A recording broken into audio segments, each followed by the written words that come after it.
नमस्कार, आप देख रहे हैं 4 टीवी न्यूज। मैं हूं आपके साथ अलकम। कन्नौज से आपको बता दें, जहां एसआईआर को लेकर समाजवादी पार्टी प्रमुख अखिलेश यादव का बड़ा बयान सामने आया। उन्होंने कहा कि सरकार लोगों को एसआईआर में उलझाकर असली मुद्दों से ध्यान भटका रही है। अमेरिका के साथ हुए व्यापार समझौते को उन्होंने स्मॉल इंडस्ट्री के लिए नुकसानदायक बताया। वहीं विकसित भारत को लेकर भी तंज कसते हुए कहा, सड़क हादसों में लोग जान गंवा रहे हैं। अखिलेश यादव तिरवा के डीएन कॉलेज में क्रिकेट टूर्नामेंट का उद्घाटन करने पहुंचे थे, जहां उन्होंने बैट पकड़कर खेल में भी हाथ आजमाया और बाद में लखनऊ रवाना हो गए।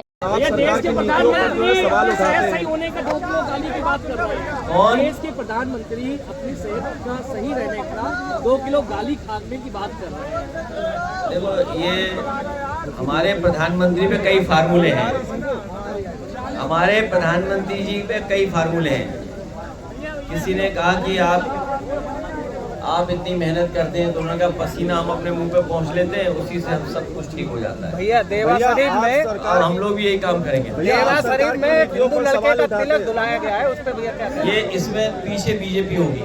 भैया, आप सरकार की नीतियों पर सवाल उठाते हैं, लेकिन सांसद रहते कन्नौज के लिए आपकी सबसे बड़ी उपलब्धि क्या है? एक्सप्रेस वे, परफ्यूम पार्क, मंडी, paramedical, medical college, cardiology department, cancer का पूरा इलाज, आपका इंजीनियरिंग कॉलेज, हो गया। देखिए, आपको हमको उलझा रहे हैं। बीजेपी के विधायक हैं, बीजेपी के मंत्री हैं, बीजेपी के मुख्यमंत्री हैं, तो आखिर मुख्यमंत्री कर क्या रहे हैं? विधायक और मंत्री में क्यों लड़ाई करा रहे हैं? भैया, कन्नौज में आपराधिक घटनाएं बढ़ी हुई हैं। एक सांसद होने के नाते आपने केंद्र सरकार से कितनी बार सीधा सवाल उठाया है? हम तो हर दिन सवाल उठाते हैं, और अगर आपके मन में कोई ऐसी घटना हुई है जो हमारी जानकारी में लानी चाहिए, अभी बताइए, अभी कार्रवाई कराएंगे। बीते दिनों कन्नौज में सर एक युवती की जली हुई लाश भी मिली थी। वो मुझे दुख है इस बात का कि घटना बहुत ही दर्दनाक हुई, मणिपुर और ये पहली घटना नहीं हुई है कन्नौज में। इससे पहले भी एक और हो चुकी है, जली हुई लाश मिली थी। ये एक को पकड़ने गए थे भाई को, और भाई कूद गया था, जान चली गई थी आज की। और आपको याद होगा तालेग्राम में क्या घटना, दंगा करा दिया था बीजेपी वाले लोगों ने। सरकार इनकी है, पुलिस इनकी है, कार्रवाई इनको करना चाहिए। मणिपुर में राष्ट्रपति शासन खत्म होते ही जैसे ही वहाँ पे फिर मैच दिखाने का काम करेंगे, और अंतर्राष्ट्रीय कैसे यहाँ आयोजन हो सके खेल का, उसका भी इंतजाम करेंगे। भैया भैया एसआईआर को लेकर देखा लगातार जो काम है वो बढ़ जाएगा। एक हिंदू लड़के का तिलक धुलवाया गया, इस पे क्या कहेंगे? अरे यार सवाल हो जाने भैया। ये एसआईआर बहुत विशेष है। ये बीजेपी के लोग नई पीढ़ी के लोगों से घबराए हुए हैं। नए पीढ़ी के लोगों से घबराए हुए इसलिए हैं कि नई पीढ़ी के लोग नौकरी चाहते हैं, अच्छी पढ़ाई चाहते हैं, और नई पीढ़ी के लोगों को सोशल मीडिया के माध्यम से, इंटरनेट के माध्यम से सब जानकारी होती है। इसलिए बीजेपी घबराई हुई है, नौकरी दे नहीं पा रही, रोजगार दे नहीं पा रही है। इसीलिए हमें आपको एसआईआर में वोटर लिस्ट में उलझाए हुए हैं, कभी वोट काटते हैं, कभी वोट जोड़ते हैं, और अपने ही माध्यम से शिकायत करा देते हैं। मैंने कई लोगों को पकड़ा है जिन्होंने नकली साइन किए। लखनऊ में दशरथ नाम के, जिसने केवल मुस्लिम लोगों का वोट काटने का काम कर रहा था। वहीं एक नंदलाल कश्यप, उसका फर्जी साइन करके, सोचिए बीजेपी के कितने होशियार लोग हैं, जिसको हाथ से अंगूठा मारना होता है उससे दस्तखत करवा दिए। बताओ, मैंने पत्रकार साथियों से कहा कि हम 1 लाख रुपए इनाम देंगे, तुम साइन करवा करके ले आओ, लेकिन नंदलाल कश्यप से साइन कराने कोई नहीं किया। पीछे को भैया, बजट को लेकर कन्नौज के लोगों को मायूसी हासिल हुई है।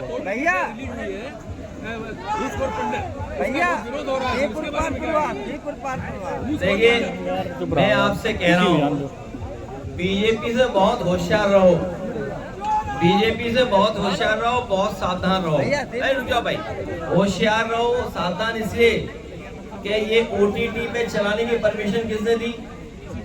बीजेपी ने दी।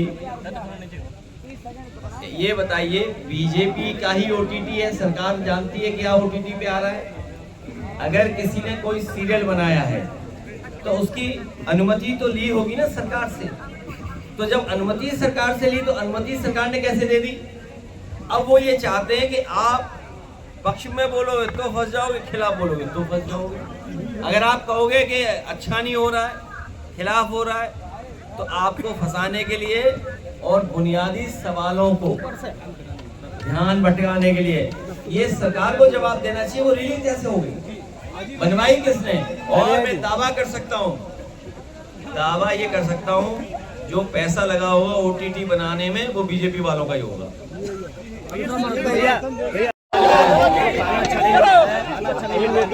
ये इंजीनियरिंग कॉलेज भी बर्बाद कर दिया, हमारे बच्चों को खाना भी नहीं अच्छा दे पा रहे हैं। भैया दिल्ली के बाद, नोएडा के बाद दिल्ली में भी एक युवक ये क्या विकसित भारत बनाएंगे जो गड्ढे नहीं भर सकते? विकसित भारत यही है कि गड्ढे मिलते हैं, गड्ढे में गाड़ी टकरा गई और जान चली गई। दिल्ली में 15 दिनों में करीब 500 लड़कियां गायब हुई है और उत्तर प्रदेश में 1 लाख लोग गायब हैं। वहाँ की युवतियां गायब हैं। उत्तर प्रदेश में नहीं, युवतियां, यहाँ पर बच्चे और लोग गायब हैं। उत्तर प्रदेश में 1 लाख लोग गायब हैं। सोचिए आप, सरकार सो रही है, सरकार किसी और होश में है, होश में नहीं रहती सरकार। ये समझते हो जगह रहते, नहीं जग जाते हैं लेकिन होश में नहीं आते हैं लोग, इसलिए 1 लाख लोग गायब हैं अभी तक। तुम्हारा सब कुछ ले लिया अमेरिका ने, 500 बिलियन का व्यापार ले लिया है, खेती-बाड़ी ले ली। स्मॉल स्केल इंडस्ट्री का क्या होगा?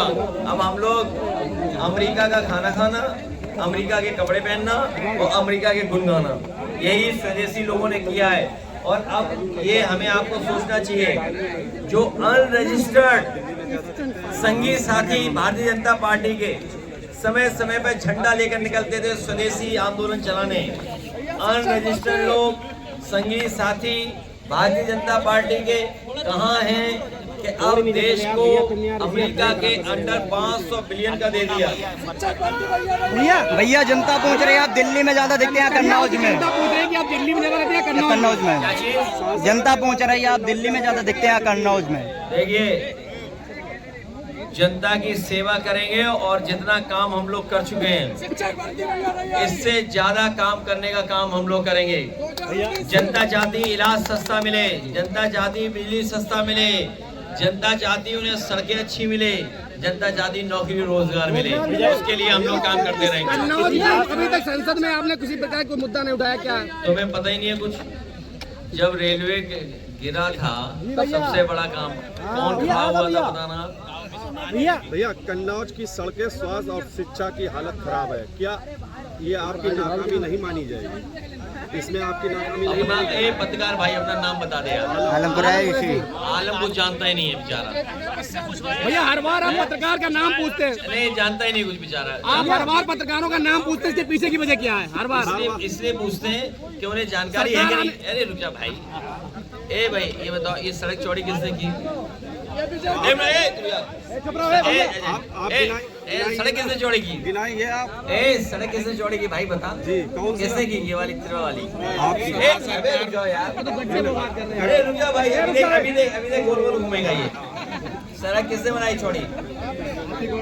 किसने बनाई? आपकी गवर्नमेंट में बनी थी। किसने बनाया? पैरामेडिकल